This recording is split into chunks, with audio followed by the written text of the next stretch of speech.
أعوذ بالله من الشيطان الرجيم بسم الله الرحمن الرحيم الحمد لله والصلاة والسلام على رسول الأمين وعلى آله وأصحابه أجمعين أما بعد رب اشرح لي صدري ويسر لي أمري واحلل عقدة من لساني يفقهوا قولي. പ്രിയപ്പെട്ടവരെ, അസ്സലാമു അലൈക്കും വറഹ്മത്തുള്ളാഹി വബറകാതുഹു. കരുണാവാരിധിയായ റബ്ബ് നമ്മുടെ കൂടിയിരുത്തും ഒരു സ്വാലിഹായ അമലായി സ്വീകരിക്കുമാറാകട്ടെ. അതുപോലെ തന്നെ പരലോകത്ത് കർമ്മങ്ങൾ തൂക്കപ്പെടുമ്പോൾ നന്മയുടെ തട്ടിൽ കനം തൂങ്ങുന്ന അമലായി റബ്ബ് ഇതിനെ സ്വീകരിക്കുമാറാകട്ടെ. ഹദീസ് ഇന്ന് രണ്ടാമത്തെ ക്ലാസ് ആണ്. അപ്പൊ അതില് സ്വഹീഹുൽ ബുഖാരി എന്ന പണ്ഡിതനെ കുറിച്ച് രണ്ട് വാക്ക് പറയാ എന്നാണ് പറഞ്ഞിട്ടുണ്ടായിരുന്നത്. ഒരുപാട് ഹദീസുകൾ റിപ്പോർട്ട് ചെയ്ത പണ്ഡിതനാണ് ബുഖാരി, ഇമാം ബുഖാരി. അദ്ദേഹത്തെ കുറിച്ച് പറയുകയാണെങ്കിൽ ഈ ഹദീസ് സമാഹാരങ്ങളിൽ സിഹാഹു സിത്ത എന്ന് പറയുന്ന പേരിൽ അറിയപ്പെടുന്ന ഒരു ഹദീസ് സമാഹാരങ്ങളുണ്ട്. ഖുർആൻ കഴിഞ്ഞു കഴിഞ്ഞാൽ പിന്നീട് ഉള്ള വളരെ പ്രബലമായ ഒരു ഗ്രന്ഥങ്ങളുടെ ഒരു സമാഹാരമാണ് സിഹാഹു സിത്ത എന്ന് പറയുന്നത്.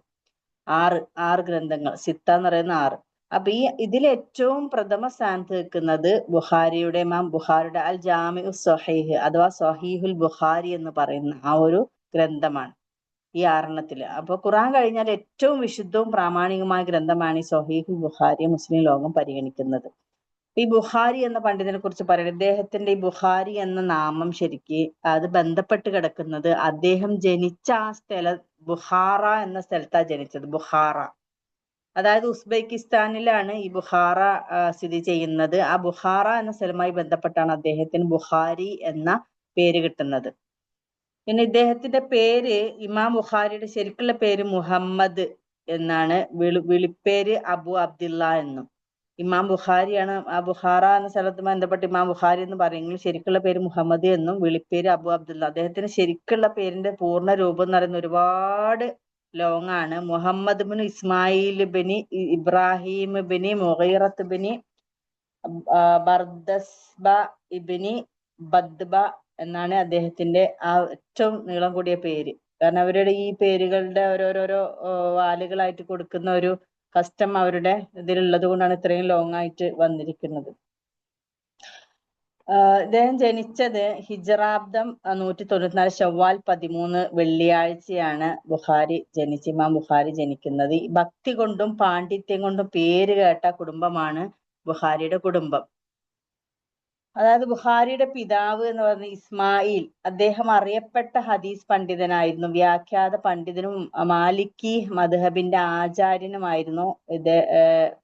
ഈ ഇമാം മാലിക്കിന്റെ ശിഷ്യനുമായിരുന്നു ഇമാം ബുഖാരിയുടെ പിതാവ് എന്ന് പറയുന്നത്. അദ്ദേഹത്തിന്റെ ഉപജീവന മാർഗം കച്ചവടമായിരുന്നു. അതുകൊണ്ട് തന്നെ ഇദ്ദേഹം വലിയ ധനികനുമായിരുന്നു. എന്നാൽ വളരെ ലളിത ജീവിതമാണ് അവർ നയിച്ചത്. സാമ്പത്തിക ഇടപാടുകളിൽ അങ്ങേയറ്റം സൂക്ഷ്മത പാലിച്ചു. അവിഹിതമായ ഒരു ചില്ലിക്കാശ് പോലും തന്റെ സമ്പത്തിൽ കലരാൻ അദ്ദേഹം അനുവദിച്ചില്ല. അതായത് ഹറാമായിട്ടുള്ള ഒരു തുള്ളി കാശ് പോലും തന്റെ ധനത്തിൽ പെടുന്നത് അവർ നന്നായി ശ്രദ്ധിച്ചിട്ടുണ്ടായിരുന്നു. പിന്നെ അതുപോലെ തന്നെ മറ്റൊരു സംഭവം, ഇമാം ബുഖാരിയുടെ കുട്ടിക്കാലത്ത് അദ്ദേഹത്തിന്റെ കാഴ്ച ശക്തി നഷ്ടപ്പെട്ടു പോയ ഒരു സംഭവം ഉണ്ടായിട്ടുണ്ട്. പൂർണ്ണമായിട്ടും നഷ്ടപ്പെട്ടു പോയ ഒരു സംഭവം. ആ സംഭവത്തില് പറയുന്നത്, ചികിത്സകളൊന്നും തന്നെ ഫലിച്ചില്ല. മാതാവിന്റെ മനമൊരുകിയുള്ള പ്രാർത്ഥനയുടെ ഫലമായിട്ടാണ് ഒടുവിൽ കാഴ്ച തിരിച്ചു കിട്ടുന്നത്. ആലോചിച്ച് നോക്കൂ. അതായത് ഒരുപാട് ചികിത്സിച്ചിട്ടും കണ്ണിന്റെ കാഴ്ച കിട്ടാൻ പിന്നെ വെറും പ്രാർത്ഥനകളിലൂടെയാണ്, ഉമ്മാന്റെ പ്രാർത്ഥനയിലൂടെയാണ് ആ മോന് കാഴ്ച തിരിച്ചു കിട്ടുന്നത്. അപ്പൊ നമുക്ക് പ്രാർത്ഥനക്ക് എത്രമാത്രം ഫലമുണ്ട് എന്നുള്ളത് അദ്ദേഹത്തിന്റെ ജീവിതത്തിൽ നമുക്കൊരു പാഠാണല്ലേ. എത്ര ചികിത്സിച്ചിട്ടും പ്രാർത്ഥിച്ചിട്ട് അസുഖം മാറി എന്ന് പറയുമ്പോൾ. പിന്നെ ഈ ബുഖാരിയുടെ ചെറുപ്പത്തിൽ തന്നെ പിതാവ് മരണപ്പെട്ടിരുന്നു. മാതാവിന്റെ സംരക്ഷണത്തിലാണ് അദ്ദേഹം വളർന്നത്. വിജ്ഞാനത്തിന്റെ മടിത്തട്ടിൽ മഹത്വത്തിന്റെ സ്തനപാനം ചെയ്താണ് ഇമാം ബുഖാരി വലുതായത് എന്ന പണ്ഡിത പ്രസ്താവന എത്ര വാസ്തവമാണ് എന്നുള്ളത്. മാതാവാണ് അദ്ദേഹത്തെ പിന്നെ പോറ്റി വളർത്തുന്നത്. ബുഖാരി ജനിച്ച വീടും വളർന്ന നാടും ജീവിച്ച കാലഘട്ടവുമെല്ലാം ഹദീസ് വിജ്ഞാനത്തിന് അതീവ പ്രാധാന്യം കൽപ്പിച്ചു. ഇദ്ദേഹം ജനിച്ച ആ നാടിന്റെ സാഹചര്യമാണ് ഇനി പറയുന്നത്. ശരിക്കും ഹദീസ് വിജ്ഞാനത്തിന് നല്ല പ്രാധാന്യം കൊടുത്തിരുന്ന ഒരു നാട്ടിൽ ആയിരുന്നു അദ്ദേഹം ജീവിച്ചത്. അതുകൊണ്ട് തന്നെയാണ് ചെറുപ്രായത്തിൽ തന്നെ അദ്ദേഹം ഹദീസ് പഠനത്തോട് പ്രത്യേകം താല്പര്യം കാണിച്ചു. 10 വയസ്സിന് മുമ്പ് തന്നെ നാട്ടിലെ ഹദീസ് പഠന ക്ലാസുകൾ വ്യവസ്ഥാപിതമായി പങ്കെടുത്തു തുടങ്ങി. അസാധാരണമായ ഓർമ്മശക്തിയാൽ അനുഗ്രഹീതനായിരുന്നു അദ്ദേഹം. അതിവേഗം ഹദീസുകൾ ഹൃദിസ്ഥമാക്കി സഹപാഠികളെയും ഗുരുനാഥന്മാരെയും അത്ഭുതപ്പെടുത്തി. ഗുരുനാഥന്മാരുടെ തെറ്റുകൾ തിരുത്താൻ പോലുള്ള പ്രാവീണ്യമായ ഇളം പ്രായത്തിൽ അദ്ദേഹം ആർജിച്ചിരുന്നു. അതായത് ഈ ഇമാം ബുഖാരിയുടെ ഓർമ്മശക്തിയെ കുറിച്ച് ഒരുപാട് ചരിത്രത്തിൽ തന്നെ ഭയങ്കര അത്ഭുതമായിട്ടുള്ള ഒരു സംഭവമാണിത്, ഇമാം ബുഖാരിയുടെ ഓർമ്മശക്തി. അപ്പൊ അദ്ദേഹത്തിനോട് ഒരു കാര്യം ഒരു പ്രാവശ്യം പറഞ്ഞാൽ തന്നെ അത് അവിടെ റെക്കോർഡ് ചെയ്ത പോലത്തെ ഓർമ്മശക്തിയാണ്. ഒരു വള്ളി പുള്ളി പോലും തെറ്റാത്ത രീതിയിൽ. അപ്പൊ അതുകൊണ്ട് തന്നെ ഗുരുനാഥന്മാർക്ക് എന്തെങ്കിലും ചെറിയൊരു പിശക് വന്നാൽ തന്നെ ഇത് ബുഖാരിക്ക് മനസ്സിലാവും. ഈ ഓർമ്മശക്തിയുടെ, അപാരമായ ഓർമ്മശക്തിയുടെ ഒരു ഇതാണത്. പിന്നെ ഓർമ്മശക്തിയെ കുറിച്ച് പറയുകയാണെങ്കിൽ ബുഖാരിയുടെ ജീവചരിത്രം എഴുതിയവരെല്ലാം അദ്ദേഹത്തിന് അനിതര സാധാരണമായ ഓർമ്മശക്തിയെ കുറിച്ച് പ്രത്യേകം പരാമർശിച്ചിട്ടുണ്ട്. കൗമാര പ്രായത്തിൽ തന്നെ 70,000-ൽ പരം ഹദീസുകൾ അവയുടെ നിവേദന പരമ്പരയടക്കം അദ്ദേഹം മനഃപ്പാഠമാക്കി. കേൾക്കുന്നതെന്തും അപ്പടി അദ്ദേഹത്തിന് ഹൃദിസ്ഥമാകുമായിരുന്നു. ക്ലാസ്സുകളിൽ അദ്ദേഹം നോട്ടുകൾ കുറിച്ചെടുത്തിരുന്നില്ല. ഹാഷിദ് ഇബ്നു ഇസ്മായിൽ ഒരു സംഭവം ഇങ്ങനെ പറയുന്നു. അതായത് ബുഖാരി ഞങ്ങളോടൊപ്പം ബസറയിലെ പണ്ഡിതന്മാരുടെ ക്ലാസ്സിൽ പങ്കെടുക്കാറുണ്ടായിരുന്നു. ഞങ്ങൾ നോട്ടുകൾ കുറിച്ചെടുക്കുമ്പോൾ അദ്ദേഹം ഒന്നും എഴുതുകയില്ല. ഏതാനും ദിവസം ഇത് തുടർന്നപ്പോൾ അനാവശ്യമായി സമയം പാഴാക്കി കളയരുതെന്ന് അദ്ദേഹത്തെ തെര്യപ്പെടുത്താൻ ഞങ്ങൾ ശ്രമിച്ചു.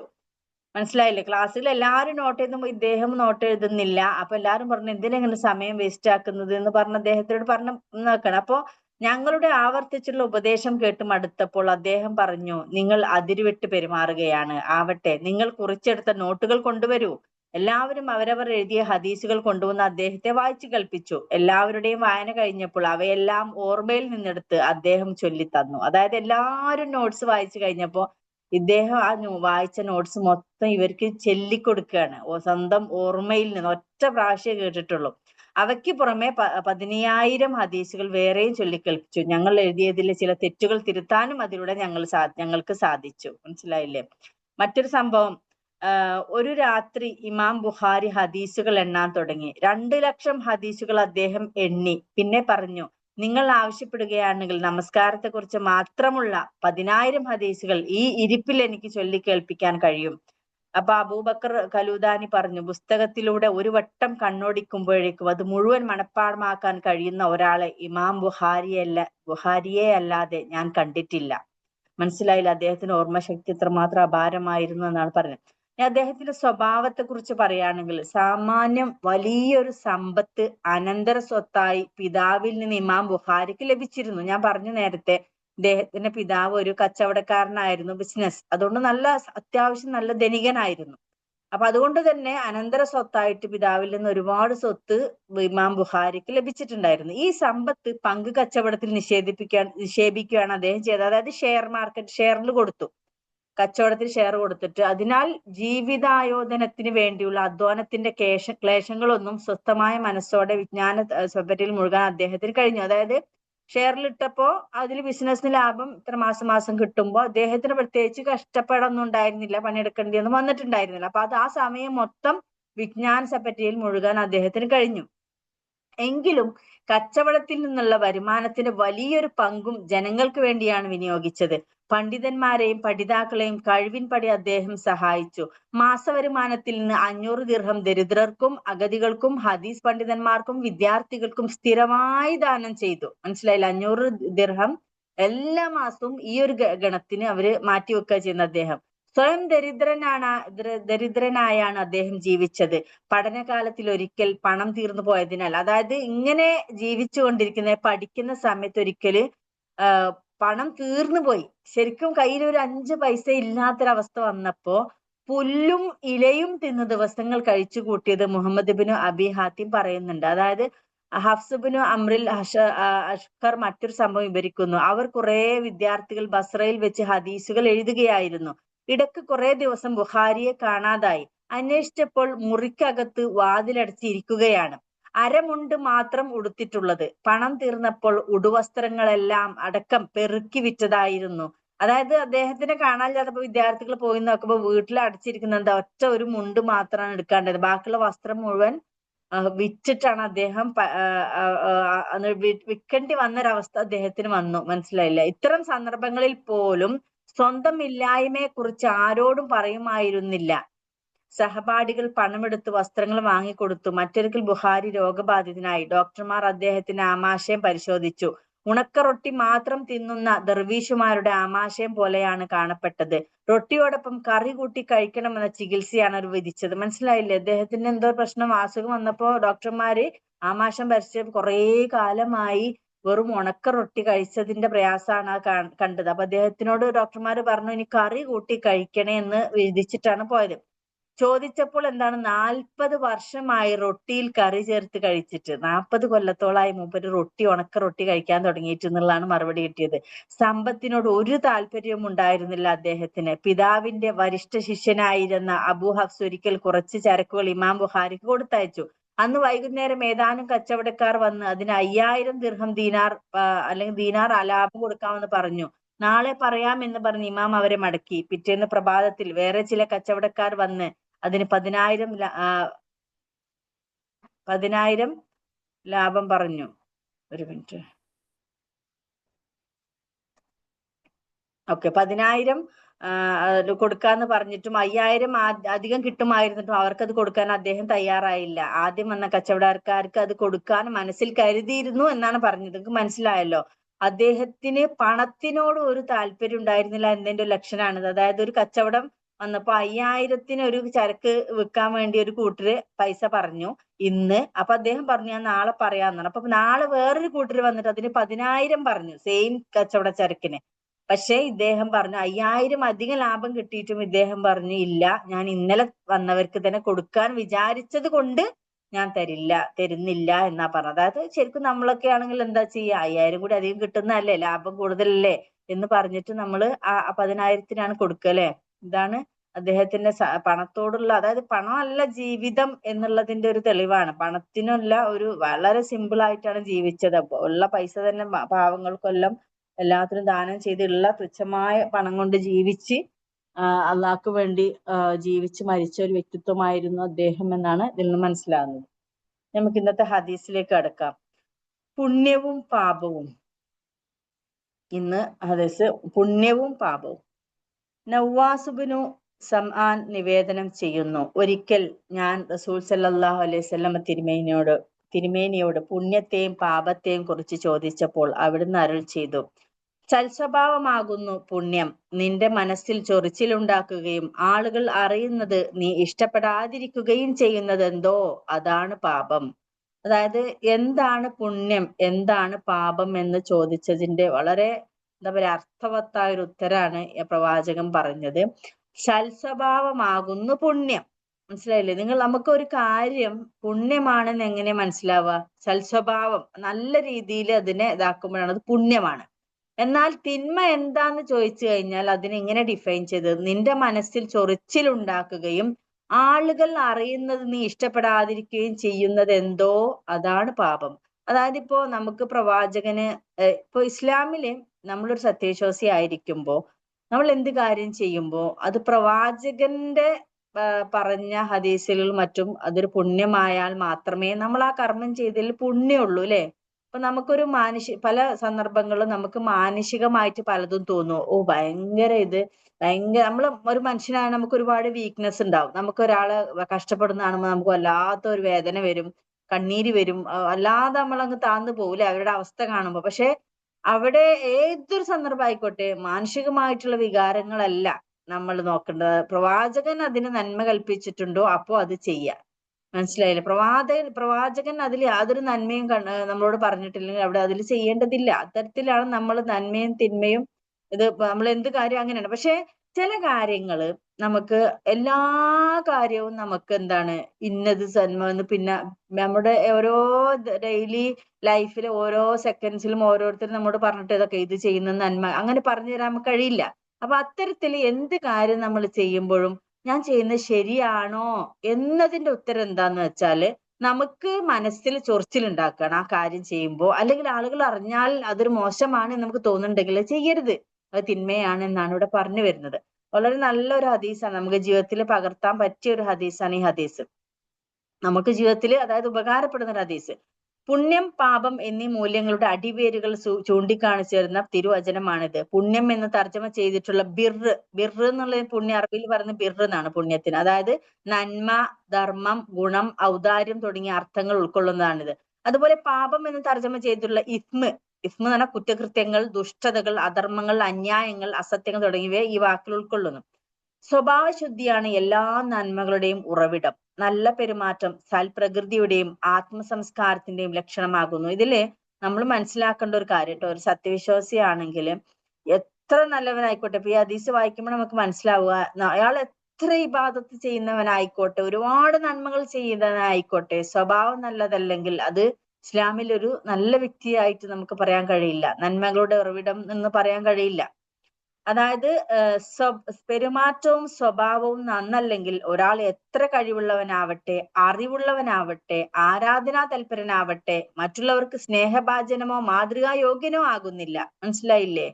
നമ്മള് സൽ സ്വഭാവം എന്ന് പറയുന്നത് നമ്മുടെ തുലാസിൽ ഏറ്റവും കൂടുതൽ കനം തൂങ്ങുന്ന നന്മയാണ് സൽസ്വഭാവം. സൽസ്വഭാവം അത് വെക്കുമ്പോഴേക്കും നന്മയുടെ തട്ടങ്ങ് താഴോട്ട് പോകുന്ന പറയുന്നത്. അത്രക്കും ഗുണമുള്ള ഒരു കാര്യമാണ് സൽസ്വഭാവം. ഇസ്ലാമിന്റെ ആരംഭകാലത്ത് ഓരോ മുസ്ലിമും താനുമായി ബന്ധപ്പെടുന്നവരുടെ സ്നേഹഭാജനും മാതൃകാ പുരുഷനുമായിരുന്നു. സത്യത്തെയും ധർമ്മത്തെയും എതിർക്കുന്നവർ മാത്രമേ അവരെ വെറുത്തിട്ടുള്ളൂ. ഈ സ്വഭാവ വൈശിഷ്ട്യത്തിന് മാതൃകാ യോഗ്യരുടെ ആകർഷണത്തിലാണ് ദീനുൽ ഇസ്ലാം അതിവേഗം കിഴക്കും പടിഞ്ഞാറുമെല്ലാം പ്രചരിച്ചത്. അല്ലാതെ ചില ഇസ്ലാം വിരുദ്ധർ പ്രചരിപ്പിക്കുന്ന പോലെ വാളിന്റെ മൂർച്ച കൊണ്ടായിരുന്നില്ല. ഇവിടെ നമ്മൾ മനസ്സിലാക്കേണ്ടത്, പ്രവാചകന്റെ കാലത്ത് കറകളഞ്ഞ സ്വഭാവത്തിനുടമകളായിരുന്നു സഹാബികള്. മനസ്സിലായില്ലേ? വളരെ നല്ല സ്വഭാവം എന്ന് പറഞ്ഞാൽ അവരുമായി ഇടപഴകുന്ന ആർക്കും അവരോട് ഇഷ്ടം തോന്നുന്ന രീതിയിലാണ് അവരുടെ പെരുമാറ്റം ഉണ്ടായിരുന്നത്. അതായത് അത്രക്കും വിനയവും കാരുണ്യവും എല്ലാം കൊണ്ടും സ്നേഹവും ഒക്കെ നിറഞ്ഞ ഒരു പെരുമാറ്റം. അപ്പൊ ഇസ്ലാമിനെ എതിർക്കാൻ പോകുന്ന ആളുകൾ പോലും ഇസ്ലാം സ്വീകരിക്കുന്ന ഈ ഒരു കറകളഞ്ഞ സ്വഭാവം കൊണ്ടാണ്. മനസ്സിലായില്ല? അപ്പൊ പക്ഷേ ഇവിടെ നമ്മൾ മനസ്സിലാക്കേണ്ടത്, അന്നത്തെ കാലഘട്ടത്തിലും ഇവരെ വെറുക്കുന്ന ഒരു കൂട്ടരുണ്ടായിരുന്നു. അബൂലഹബിനെ പോലെ നാശമെന്ന പ്രവാചകനെ വിളിച്ച ഒരു കൂട്ടം ആളുകൾ, അബൂബയ്യ് അല്ലെ, അബ്ദുല്ലാഹിബിൻ ഉബയ്യ്, അബൂലഹബ്, അബൂജഹൽ പോലെ, ഷെയ്ബത്ത്, ഊത്തുബത്ത് പോലെയുള്ള വിരോധികൾ. പക്ഷെ അവരിവരെ വെറുത്തത് എന്തുകൊണ്ടാ? അത് ഇസ്ലാമിനോടുള്ള ഈ ധർമ്മത്തെയും സത്യത്തെയും വെറുക്കുന്ന സ്വഭാവമുള്ളവരായതുകൊണ്ടാണ് അവർ വെറുത്തത്. അല്ലാതെ സാധാരണ ഒരു ശുദ്ധപ്രകൃതിയുള്ള മനുഷ്യന്മാരാണ് ഇവരെടുത്ത് ചെല്ലുന്നതെങ്കിൽ അവരെ ഇഷ്ടപ്പെടാതെ മടങ്ങിപ്പോരില്ല. അത്രക്കും നിഷ്കളങ്കമായ സ്വഭാവമായിരുന്നു. അപ്പോ സാധാരണ ഈ ജനങ്ങൾ പ്രചരിപ്പിക്കുന്ന എന്താണ്, വാളുകൊണ്ടാണ് ഇസ്ലാം ലോകത്ത് പ്രചരിച്ചത് എന്നുള്ള ഒരു തെറ്റിദ്ധാരണയുണ്ട്. അങ്ങനെയല്ല. ഈ ആളുകളുടെ നല്ല സ്വഭാവം കണ്ടിട്ടാണ് ഇസ്ലാമിലേക്ക് ഒരുപാട് ആളുകൾ കൂട്ടം കൂട്ടമായിട്ട് വന്നിട്ടുള്ളത്. സൽസ്വഭാവത്തിന്റെ മഹത്വത്തെ സൂചിപ്പിക്കുന്ന ഹദീസുകൾ നിരവധിയാണ്. ചില ഉദാഹരണങ്ങൾ പറയുകയാണെങ്കിൽ ബുഖാരി, മുസ്ലിം ഉദ്ധരിച്ച ഒരു ഹദീസാണ്, വിശ്വാസികളിൽ ഏറ്റവും ശ്രേഷ്ഠൻ ഏറ്റവും നല്ല സ്വഭാവമുള്ളവനാണ്. തിർമിദിയും ഇബ്നു ഹിബ്ബാനും നിവേദനം മറ്റൊരു ഹദീസിൽ, പരലോകത്തെ വിചാരണ വേളയിൽ ഒരാളുടെ നന്മയുടെ തട്ടിൽ ഏറ്റവും കനം തൂങ്ങുന്നത് അയാളുടെ സൽസ്വഭാവമായിരിക്കുമെന്ന് പ്രസ്താവിച്ചിരിക്കുന്നു. ബസ്സാർ ഉദ്ധരിച്ച മറ്റൊരു നിവേദനത്തിൽ, പരലോക വിചാരണയിൽ സൽസ്വഭാവത്തെ അള്ളാഹു നമസ്കാരത്തിന്റെയും നോമ്പിന്റെയും സ്ഥാനത്തേക്ക് ഉയർത്തുമെന്ന് പറഞ്ഞിട്ടുണ്ട്. അതായത് അത്രക്കും ഉയർച്ചയാണ് സൽസ്വഭാവത്തിനുള്ളതെന്നാണ്. സൽസ്വഭാവം എന്താണെന്ന് ഏറെക്കുറെ എല്ലാവർക്കും അറിയാവുന്നതാണ്. എങ്കിലും സൽസ്വഭാവത്തിന്റെ യാഥാർത്ഥ്യത്തിന് ചില ഇസ്ലാമിക പണ്ഡിതന്മാർ നൽകിയ വിശദീകരണം ശ്രദ്ധേയമാണ്. ഹസൻ ബസരി പ്രസ്താവിച്ചു, ഒരുവൻ സുസ്മേരവദനായിരിക്കുക, അതായത് എപ്പോഴും പുഞ്ചിരിക്കുന്ന വദനായിരിക്കുക എന്നർത്ഥം, മുഖമുള്ളവൻ. തന്റെ ധനം സൽക്കാര്യങ്ങൾക്ക് ചെലവഴിക്കുക, ആളുകളിൽ നിന്നുണ്ടാകുന്ന ശല്യങ്ങൾ ക്ഷമിക്കുക, ഇതാണ് സൽസ്വഭാവം. തന്റെ ദുഃഖകാലത്തും സൗഖ്യകാലത്തും ഒരുപോലെ സമസൃഷ്ടികൾക്ക് തൃപ്തിപ്പെട്ടവനായി നിലകൊള്ളുന്നതിന്റെ പേരാണ് സൽസ്വഭാവം എന്നാണ് ഇമാം വാസിത്തി പറഞ്ഞിട്ടുള്ളത്. ഇമാം അലി റളിയല്ലാഹുവിന്റെ വീക്ഷണത്തിൽ 3 കാര്യങ്ങൾ ചേർന്നതാണ് സൽസ്വഭാവം. അവിഹിതങ്ങളിൽ നിന്ന് അകന്നു നിൽക്കുകയും വിഹിതങ്ങൾ തേടുകയും സ്വജനത്തിന് സൗഖ്യവും സന്തോഷവും പ്രദാനം ചെയ്യുകയുമാണവ. ഇവിടെ 2-3 അഭിപ്രായങ്ങളാണ് പണ്ഡിതന്മാരുടെ എന്താണ് ഈ സൽസ്വഭാവം എന്നുള്ളതിന്റെ ഡെഫിനിഷൻ. ഇതിൽ നോട്ട് ചെയ്യേണ്ട ഒരു കാര്യം എന്താന്ന് വെച്ചാല്, നല്ല കാലത്തും ഇപ്പൊ നമുക്ക് കഷ്ടപ്പാടുള്ള കാലം ഉണ്ടാവും, നല്ല ഐശ്വര്യമുള്ള കാലം ഉണ്ടാവും അല്ലെ, ഒരുപാട് ക്ഷാമകാലവും ക്ഷേമകാലവും ഉണ്ടാവും. അപ്പൊ ഏതൊരവസ്ഥയിലും സമസൃഷ്ടികൾക്ക് തൃപ്തിപ്പെട്ടവനായി നിലകൊള്ളുക എന്ന് പറയുന്ന കുറച്ച് പ്രയാസമുള്ള കാര്യമാണ്. ചില ആളുകള് നല്ല ഐശ്വര്യമുള്ള സമയത്ത് എല്ലാവരായിട്ടും നല്ല സ്വഭാവമായിരിക്കും. കാരണം ഇവര് നല്ല സുസ്ഥിതിയിലാണ്. അപ്പൊ ആവശ്യമുള്ളവർക്ക് എല്ലാം നല്ല സ്വഭാവത്തിൽ പെരുമാറാൻ ഇവർക്ക് സാധിക്കും. പക്ഷെ ഇവർക്കൊരു പ്രയാസം വരുമ്പോ ആളുകൾ അവരുടെ അടുത്തേക്ക് വരുമ്പോ വളരെ മോശപ്പെട്ട സ്വഭാവം. കാരണം അവര് പ്രയാസത്തിലാണ്, പരീക്ഷണത്തിലാണ്, അതുകൊണ്ട് മോശപ്പെട്ട് പെരുമാറുന്നു. അങ്ങനെയല്ല, സൽസ്വഭാവം നിറഞ്ഞ ഏതൊരവസ്ഥയിലും സ്വന്തം സമസൃഷ്ടികളോട് തൃപ്തിപ്പെട്ടവനായി നിലകൊള്ളുക എന്നത് വളരെ പ്രയാസമുള്ളതാണ്. പക്ഷെ അതാണ് സൽസ്വഭാവം എന്ന് പറയുന്നത്. ഈ വിധം നിരവധി പണ്ഡിതന്മാർ സൽസ്വഭാവത്തിന്റെ യാഥാർത്ഥ്യം വിശദീകരിച്ചിട്ടുണ്ട്. ആരാധനാ കർമ്മങ്ങളിലുള്ള താല്പര്യത്തെക്കാളേറെ സ്വന്തം പരിസരത്തോടും പരിസരവാസികളോടുമുള്ള മാന്യവും സ്നേഹസമ്പന്നവുമായ പെരുമാറ്റത്തിലാണ് അവയെല്ലാം ഊന്നുന്നത്. ഇനി പാപം എന്താന്നുള്ളത്, പാപത്തിന് പ്രവാചകൻ നൽകിയ വിശദീകരണം ഇനി ഒരു വിശദീകരണം ആവശ്യമില്ലാത്ത വിധം ലളിതമാണ്. അതായത് എന്തൊരു കാര്യം ചെയ്യുമ്പോഴും നമുക്കിത് തെറ്റാണോ ശരിയാണോ എന്ന് അപ്പൊ തന്നെ നമുക്ക് കണ്ടുപിടിക്കാൻ കഴിയും ഈ ഒരു ഡെഫിനിഷൻ വെച്ചിട്ട്. അത്രക്കും സിമ്പിൾ ആയിട്ടാ പ്രവാചകൻ ഇത് കൊടുത്തത്. നമ്മുടെ മനസ്സിനു തന്നെ നല്ലത് എന്ന് തോന്നാത്തതും ആളുകൾ കാണാതെ രഹസ്യമായി ചെയ്യേണ്ടി വരുന്നതുമായ എല്ലാം തീയതാണ്, അതായത് പാപമാണ്, ചീത്തയാണെന്നാ പറഞ്ഞു വരുന്നത്. അതായത് നമ്മുടെ മനസ്സിന് എന്തോ ഒരു ബുദ്ധിമുട്ട് അത് ചെയ്യുമ്പോ, മനസ്സിലായില്ലേ? നല്ലതെല്ലാം നമുക്കറിയാം, എന്നിട്ട് ആളുകൾ കാണാതെ നമ്മൾ രഹസ്യമായിട്ടാണ് ആ കാര്യം ചെയ്യുന്നത്. അപ്പൊ അത്തരത്തിൽ എന്താണോ അതൊക്കെ ചീത്തയാണ് ആ ചെയ്യുന്നതെന്ന് അർത്ഥം. ഇവിടെ അള്ളാഹുവിന്റെ വിധികൾക്കെതിരായതെന്നോ ഖുർആനും സുന്നത്തിനും എതിരായതെന്നോ പറയാതെ മനസ്സാക്ഷിക്കു നിരക്കാത്തത് എന്ന് പ്രത്യേകം പറഞ്ഞത് ശ്രദ്ധേയമാണ്. അതായത് ഇപ്പൊ ഇതൊരു മുസ്ലിം ആവണമെന്നില്ല, ഒരു അമുസ്ലിമിനും മനസ്സിലാവും താൻ ചെയ്യുന്നത് തെറ്റാണോ ശരിയാണോ എന്നുള്ളത്. ഒരു മാനുഷികമായ ശുദ്ധപ്രകൃതി വെച്ചിട്ട് നമുക്കറിയാം, ഒരാളെ കൊല്ലുക എന്നുള്ളത് അത് ഇസ്ലാം ആവണമെന്നൊന്നുമില്ല. നമ്മളെ മനസ്സിന് വല്ലാത്തൊരു വേദനയും ചൊറിച്ചിലുമാണ് ഒരാളെ വേദനിപ്പിക്കുമ്പോ, അല്ലെ? ഒരാളെ ഒരു എന്തെങ്കിലും ഒരു ചീത്ത വാക്കായിട്ടോ ഉപദ്രവമായിട്ടോ വേദനിപ്പിച്ചു കഴിഞ്ഞാൽ ഏതൊരു മനുഷ്യനും, വിശ്വാസി അവിശ്വാസി എന്നല്ല, മനുഷ്യനും ഉള്ളിലൊരു ബുദ്ധിമുട്ട് തോന്നും. അയ്യോ അത് വേണ്ടായിരുന്നു, അത് വേണ്ടായിരുന്നു എന്നൊരു തോന്നല് വരുന്ന കുറച്ച് കഴിഞ്ഞിട്ടെങ്കിലും വരുന്ന എന്തുകൊണ്ടാ? അത് തെറ്റാണ്. അത് ചെയ്യുമ്പോഴും നമുക്ക് അത്ര മനസ്സിന് സുഖമുള്ള ഒരു കാര്യമല്ല അത് ചെയ്യുന്നത്. അപ്പൊ ഏതൊരു വ്യക്തിക്കും താൻ ചെയ്യുന്നത് തെറ്റാണോ ശരിയാണോ എന്ന് ഡിഫൈൻ ചെയ്ത ഒരു ഡെഫിനേഷനാണ് ശരിക്കും പ്രവാചകൻ കൊടുത്തത്. ധർമ്മശാസ്ത്ര പ്രമാണങ്ങൾ അനുസരിച്ച് അനുവദനീയവും വിഹിതവുമായ എല്ലാ സംഗതികളെ തന്നെ ചിലപ്പോൾ നമ്മുടെ മനസ്സാക്ഷി നിരാകരിക്കും. ഉദാഹരണമായി പറയാണ്, ഇപ്പൊ നമ്മൾ അതിന് ഉദാഹരണം പറഞ്ഞാൽ ശരിക്കും നമുക്ക് മനസ്സിലാവും. ശരിക്കും നമുക്ക് തോന്നും ഇസ്ലാമികമായി ഞാൻ ചെയ്തത് ശരിയാണല്ലോ എന്നുള്ളത്. പക്ഷെ അത് ഈ ഒരു ഡെഫിനിഷൻ വെച്ചിട്ട് അത് പാപമായിരിക്കും. മനസ്സിലായില്ല? അതിന് ഉദാഹരണം പറയുകയാണെങ്കിൽ, നിങ്ങൾക്ക് വല്ലാതെ ദാഹിക്കുന്നു, ആ ദാഹം തീർക്കാൻ മാത്രമുള്ള വെള്ളം നിങ്ങളുടെ കയ്യിലുണ്ട്. പക്ഷെ അടുത്ത് തന്നെ നിങ്ങളെപ്പോലെ ദാഹിക്കുന്ന മറ്റൊരാളുമുണ്ട്. മനസ്സിലായില്ലേ? നമ്മളിപ്പോ ഒരു സ്ഥലത്ത് പോയി, നമ്മളടുത്തൊരു വെള്ളക്കുപ്പി ഉണ്ട്, നമ്മൾ കൊണ്ടുപോയത് തന്നെയാണ് വീട്ടിൽ നിന്ന്, പക്ഷെ അതിൽ ഒരിത്തിരി വെള്ളമുണ്ട്. അപ്പൊ നമുക്ക് ദാഹിക്കുന്നുണ്ട്, നമ്മൾ അപ്പുറത്തുള്ള ആളുകൾക്കും വെള്ളമില്ലാതെ ദാഹിക്കുന്നു എന്ന് നമുക്ക് അറിയുകയും ചെയ്യാം. ധർമ്മശാസ്ത്ര പ്രകാരം നിങ്ങളുടെ കൈവശമുള്ള വെള്ളം മുഴുവൻ നിങ്ങൾക്ക് കുടിക്കാം. അതിന്റെ ഉടമ തന്നെയാണ് അതിന്റെ പ്രഥമാവകാശി. മനസ്സിലായില്ലേ? ശരിക്കും നമ്മൾ തന്നെയാണ് അതിന്റെ അവകാശി. നമ്മൾ കൊണ്ടുവന്ന വെള്ളമാണ്, നമ്മൾക്ക് വേണ്ടി കുടിക്കാൻ കൊണ്ടുവന്നതാണ്, അതിന്റെ അവകാശം നമ്മൾ തന്നെ. പക്ഷെ അങ്ങനെ ചെയ്താൽ അത് മുഴുവൻ ഞാൻ തന്നെ കുടിച്ചത് ശരിയായില്ല. അപ്പൊ അയാൾ എന്ത് ചെയ്തു? ഞാൻ കൊടുന്ന വെള്ളം എന്റേത് ഞാൻ വിചാരിച്ചു അയാൾ ഫുൾ അങ്ങ് കുടിച്ച്, അതിന്റെ പകുതി അല്ലെങ്കിൽ കാൽഭാഗമെങ്കിലും മറ്റേ ദാഹാർത്തന് കൊടുക്കേണ്ടതായിരുന്നു എന്ന് നിങ്ങൾക്ക് തോന്നും. അത് കുടിച്ചു കഴിഞ്ഞു കഴിഞ്ഞാൽ വല്ലാത്തൊരു കുറ്റബോധമായിരിക്കും. അയ്യോ ഞാൻ ചെയ്ത് ശരിയായില്ല, കുറച്ചെങ്കിലും അദ്ദേഹത്തോട് ചോദിക്കണമായിരുന്നു, നിനക്ക് വേണോ എന്നെങ്കിലും ചോദിക്കണമായിരുന്നു. നമ്മുടെ മനസ്സിങ്ങനെ വല്ലാതെ ഒരു ചൊറിച്ചിൽ വരും അല്ലേ? ആ തോന്നലിനർത്ഥം നിങ്ങൾ ചെയ്തത് തിന്മയായി എന്നാണ്. ഇനി വെള്ളം മുഴുവൻ നിങ്ങൾക്ക് കുടിക്കണം, പക്ഷെ നിങ്ങളൊരു സ്വാർത്ഥനും നിർദ്ദയനുമാണെന്ന് മറ്റേയാൾക്ക് തോന്നുകയും അരുത്. അപ്പൊ നമ്മൾ വേറൊരു കാര്യം ചെയ്യാണ്, അയാളെ മുന്നിൽ കുടിക്കാതെ അതിനുവേണ്ടി നിങ്ങൾ കൈവശമുള്ള വെള്ളവുമായി അയാളുടെ കണ്ണിൽ പെടാത്ത ഒരിടത്ത് പോയി അത് കുടിക്കുന്നു. മനസ്സിലായോ? നിങ്ങളുടെ കയ്യിൽ വെള്ളം ഉണ്ട് എന്ന് അയാൾക്ക് അറിയില്ല. പക്ഷെ നമുക്കറിയാം ഞാൻ വെള്ളം കൊടുത്തിട്ട് അയാൾക്ക് ദാഹിക്കുന്നുണ്ടെന്ന് നമുക്കറിയാം. പക്ഷെ നമ്മൾ എന്ത് ചെയ്തു? അയാളെ മുന്നിൽ നിന്ന് കുടിക്കാതിരിക്കാൻ വേണ്ടിയിട്ട് മറച്ചു പിടിച്ച് കുടിക്കാൻ വേണ്ടി വേറെ എവിടെയോ പോയിട്ട് അത് കുടിച്ചു തീർത്തു. അപ്പൊ മറച്ചു വെക്കാനുള്ള ഈ പ്രേരണയും നിങ്ങൾ ചെയ്ത് ശരിയല്ല എന്നതിന്റെ ലക്ഷണമാകുന്നു. ഇത് ശരിക്കും ഈ ഹദീസിന്റെ ബെസ്റ്റ് എക്സാമ്പിൾ ആണ്. ഒരു കാര്യം നമ്മളെ മനസ്സിന് ബുദ്ധിമുട്ടുണ്ടാക്കുകയോ അല്ലെങ്കിൽ ജനങ്ങളിൽ നിന്ന് മറച്ചു ചെയ്യാൻ നമ്മളെ പ്രേരിപ്പിക്കുകയും ചെയ്യുന്നുണ്ടെങ്കിൽ അത് തിന്മയാണ്.